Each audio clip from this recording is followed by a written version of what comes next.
3 महिना हुन आँट्यो तपाईले सेक्युरिटी गार्डमा मलेसिया जानुभयो अरे तपाईलाई अहिले 3 महिना भयो काम दिएको छैन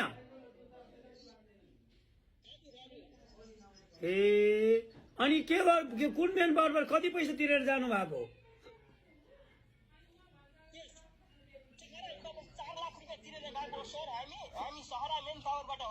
अनि सहारा मेन पावरको ओनरले त्यहाँबाट तपाईको एजेन्टहरुले के भन्नुभयो त हामीले यस्तो भयो काम दिएनन् 3 महिना भयो हाम्रो तलब कसले दिन्छ यहाँबाट गुडिएपछि तपाईले तलब पाउनु पर्छ त्यो कानुनी मान्यता हो अनि त्यो 3 महिना हुँदा काम पनि नलगाउनु काम पनि नपाउनु भनेको त यो जति विडम्बना त के हुन सक्छ त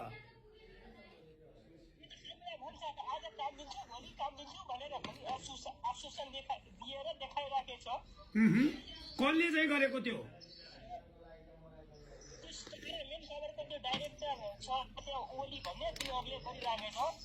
ए अनि सरहरुले भन्नु न ओली सरले सहयोग गर्नु भएन खानुको लागि त्यो पैसा दिएको छ मात्रै त्यो 15 दिनमा 100 रुपैयाँ 150 रुपैयाँ दिएर त्यति मात्रै गरेर राखेको छ अनि बस्नको व्यवस्था के छ त खानाको व्यवस्था त्यो बस्नको व्यवस्था त छ बस्नको व्यवस्था छ तर त्यही हो हामीलाई कम्पनीले ड्युटी सुटी केही दिएको छैन 3 महिना भइसक्यो हजुर अब तपाईहरुले के गर्दिनु पर्यो त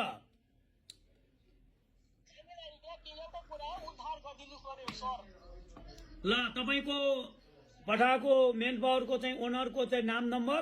एजेन्ट छ भने एजेन्टको नाम नम्बर मलाई तुरुन्त पठाइदिनुस् अहिले उहाँहरुसँग बुझेर तपाईलाई सहयोग गर्छौं हामी है ल हस् हस्